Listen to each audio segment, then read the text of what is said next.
But don't think I gave you the. Oh yeah, you're asking about the where Jesus was peaceful or not. So this is Matthew. He said many peaceful things. I'm just saying that Jesus also say, don't think I come to bring peace but war. Or sometimes say but sword. Yeah, but come to bring peace but sword. Yeah, That's also another verse as well. I know, but this is the response when an actual fight broke out. So this is Matthew 26 and 51, and it says, "And behold, one of them which were with Jesus stretched out his hand and drew his sword and struck a servant of the high priest and smote off his ear. Then Jesus said unto him, Put up again thy sword into his place, for all they that take the sword shall perish with the sword.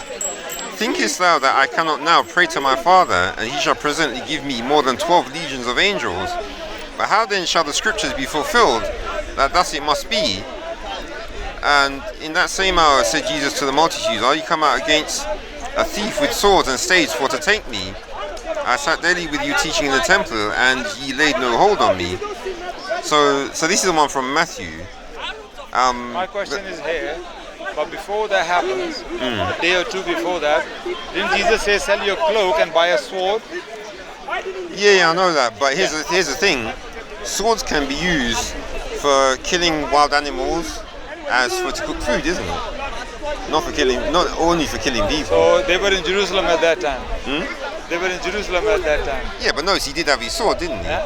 So he told. There were no wild animals hanging around in Jerusalem. So many that they suddenly. Look what situation he said that. Yeah. What was the situation? They were hiding from the Romans. Yeah. Yes, they were. Because what he'd done in the temple, a few days before what he'd done in the temple, he threw the tables everywhere. The Romans were looking for him. They say, who these people came to? No, it wouldn't be the Romans. The Romans don't care about the temple. Romans do. Because that time was the Passover time. No, that would be the Pharisees. The Romans wouldn't care about the... No, Romans also. The Passover time, who give the protection of the city? Because thousands of people, Jews come from all over the world to go into the main temple. So who were providing the security? The Roman soldiers providing the security for them. So what happened? The Romans found out there was anarchy. There's something happened in the temple. And they found out, so they sent a lot of soldiers. If you read, there's a book, there's a book by, what's his name? John Carmichael. He wrote the book called Death of Jesus. Yeah? John Carmichael. In that book he says, you know how big the temple is? Temple of Solomon? Massive. Yes. So how is possible Jesus with his 12 disciples going into the temple and taking over the temple and throwing the tables, and he's just coming out in one piece? What he says, Jesus has at least 4,000 to 5,000 followers at that time. No, 4,000 to 5,000 armed followers. John Carmichael, who was a Christian, was a Christian or was a Jew? He wrote a book called The Death of Jesus. He said, according to him, Jesus has 4,000 to 5,000 armed followers. It's not possible to go into the Temple of Solomon with 12 people unarmed and taking over the temple and hitting the animals and throwing the tables of the money changers. It's not possible. So what happened? Because of that, he has so many followers. Romans find out there's some sort of uprising going on in there. So they send a lot of army, a lot of soldiers to looking for this man. So that was the context where Jesus was hiding. And then he says, sell your cloak and buy the sword. Yeah, but so important. But the problem is that the one about what you're saying about the cloak, I'm sure that's in Luke somewhere. But the turning over the tables, that's in John. So no, I think this is somewhere else as well. Oh no, there is somewhere else as well. Yeah, it doesn't give you the details. John is in the beginning. Yeah. Yeah, but in the other Gospels, it's in the end. So there's a contradiction as well. In the John, he done it in the beginning of his ministry. No, because it was already when John started. At that point, where he turned over the tables, that was already near the end. So basically, John misses out all of the beginning part. It has the beginning, then there's a big jump, and then when he turns over the tables, that's actually near to the end. So all the rest of John is just the end part of his ministry. Okay.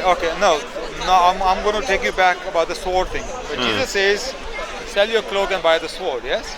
Yeah. You say mean or the cutting of the food, No. cooking, yeah? No. What I'm saying is the reason why I'm saying that is because in the Bible, we have to essentially fix anything that seems like a contradiction. So what it means is if you have two statements. No, I'm not saying about contradiction here at all. I'm saying we say Jesus was a peaceful person. Yeah. And look at you bring me the verse where he says, "Put your sword down. Those who live by the sword die by the sword." Yeah. All this kind of thing. But I say I'm looking in a different light. Because few days before he says, "Sell your cloak and buy the sword." Then you say, "Oh, that doesn't mean about fighting. That means about maybe for wild animals and for cooking." But what I'm saying is, who's the one who took out the sword and cut the ear? One of the disciples of Jesus. Yes, Peter. Yeah. One of the very close disciples of Jesus. Who should know Jesus more than you and I can ever know? Yes? He learned from him day in, day out. Yeah. So if he understood Jesus mean, for the sword what you're going to buy is only for the cooking or the wild animals, never to hit anyone, never to attack anyone. So that means teacher, either Jesus was a very bad teacher, he couldn't get his message through to his very close disciple. No, but let me. Or you get it wrong. Jesus did say that by the sword, meaning in self-defense. But why Jesus in the end says, "Put your sword down"? I believe Jesus, as a very sensible, wise person, when he saw they were outnumbered, which he probably didn't realize, they are outnumbered with many soldiers around, and Peter, if we carry on like that, Peter going to get killed. So he has to say something dramatic thing to make everybody calm and put everything, the weapons down to save Peter's life. Because Peter had only one sword, there were many other soldiers, they would have killed him. So to save Peter's life, that's what he said that. This is my conclusion. Yeah, but the thing about it is, notice if I got to go now. All right. But you can make your last point. Yeah, no, I was just saying that if that was the case, then that's what he would have said. But notice he said that he who lives by the sword dies by the sword. So he's giving them a warning that if he tried to use the sword Thank you very more, much. Yeah, that's right. Yeah, but in the beginning, when he had the sword, that he understood that it was for the self-defense. But because they outnumbered, there was too much. That was the wise thing to put it down. That's what he meant. No, he never meant that never ever to use sword. Yeah, but then he would have said that. He would have said, "Put your sword down for now." That's another way of saying it. No, but he didn't say that. No, that's another way of saying that Peter put it down. Because what I'm saying to you completely misunderstood me. Or that if Jesus meant only sword is for the cooking, and for the animals, that Peter, how he misunderstood it. How he take it out and attack the man. Meaning he understood exactly why the sword is there for self-defense. But because they were outnumbered, so Jesus said that, so then he stopped. Jesus saved Peter's life. Jesus said, "You arrest me," but he saved Peter's life because if Peter carried on, he would have been killed. Simple as that. So that's why that is the wise thing to do at that particular time, because he was a very wise Jew. But then how would that explain that from that day forward, all of the apostles and anyone who followed them always just got killed and didn't defend themselves? No, because they don't have any power. They don't have any power. No, they don't have any power against the Romans or the Jews. They didn't. They were just living like hiding in the houses. They had no power, no force at all. Well, you're kind of saying two different things now, though. Because you're saying the reason they didn't fight is because they had no power. But yes, Peter was ready to get his sword out and slice that person's ear off.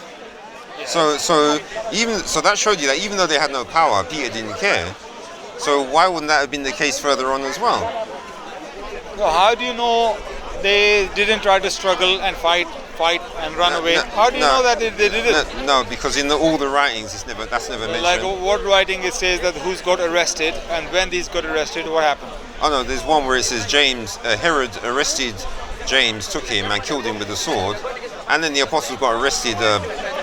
All the apostles got arrested one time, and then Peter got arrested by himself another time. Yeah, because they were thinking, for example, when somebody come to arrest you, you don't necessarily think they're going to kill me there.